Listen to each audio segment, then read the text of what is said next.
আসসালামু আলাইকুম সম্মানিত ভিউয়ার্স, বিডিএগ্রো ওয়াল থেকে আমি মোহাম্মদ রাজু আহমেদ রাজীব। তো বিডিএগ্রো ওয়াল থেকে সারা জীবন আপনাদের সেল পোস্ট দিয়ে আসছি। আজকে আপনাদের পাম্প সম্পর্কে জানবো, কিভাবে আপনারা পাম্প চালাবেন, কিভাবে ব্যবহার করবেন, পাম্পের নিয়ম নীতি সম্পর্কে জানাবো। তো এটা হলো 3 ইঞ্চি পেট্রোল পাম্প। পেট্রোল পাম্প ব্যবহার করার পূর্বে আপনারা সবসময় দেখবেন এবং চেক করবেন এই অয়েল ট্যাঙ্কে পর্যাপ্ত পরিমাণে অয়েল আছে কিনা, পর্যাপ্ত পরিমাণে আপনার হলো ফুয়েল গ্যাস, যেটা হলো আপনার পেট্রোল বা অকটেন আছে কিনা। তো আপনারা যদি চেষ্টা করেন সব সময় আপনারা অকটেন ব্যবহার করেন, অকটেন ব্যবহার করলে অনেক ভালো হবে।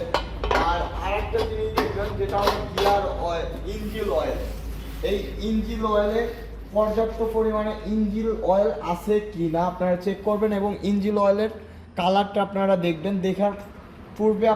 দেখার পরে আপনারা স্টার্ট করবেন। আর তাছাড়া আপনারা যদি একটা মাপে ইঞ্জিন অয়েল দিয়ে রাখেন, মানে মোবিল, যেটা আপনারা বুঝেন, মোবিল দিয়ে রাখেন, এটা 40 থেকে 45 ঘন্টা পরে আপনারা মোবিলটা ফেলে দিবেন বা মোবিলটা ড্রেন করে আপনারা নতুন মোবিল দিবেন।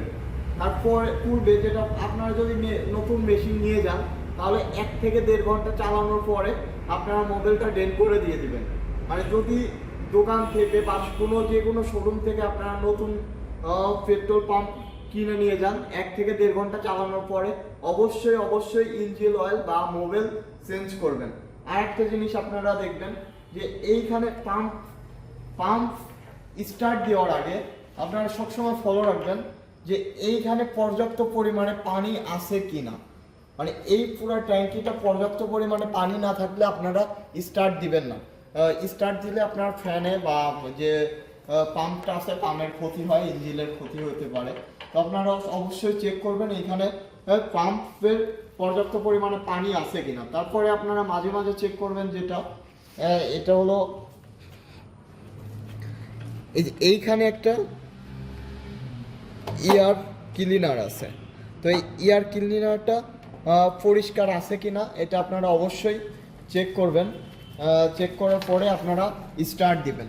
তো সম্মানিত ভিউয়ার্স, পেট্রোল পাম্প সম্পর্কে আরও যদি বিস্তারিত আপনাদের জানতে হয় বা আপনারা মাঝে মাঝে প্লাগগুলো মাঝে মাঝে আপনারা চেঞ্জ করবেন এবং প্লাগগুলো পরিষ্কার করবেন। তাছাড়া পেট্রোল পাম্প সম্পর্কে আরও বিস্তারিত জানতে আমাদের স্ক্রিনে দেওয়া নাম্বারটিতে যোগাযোগ করবেন। পেট্রোল পাম্পের যে কোনো সমস্যা আমরা সমাধান করে দেব। তো সবাই ভালো থাকুন, সুস্থ থাকুন। আসসালামু আলাইকুম।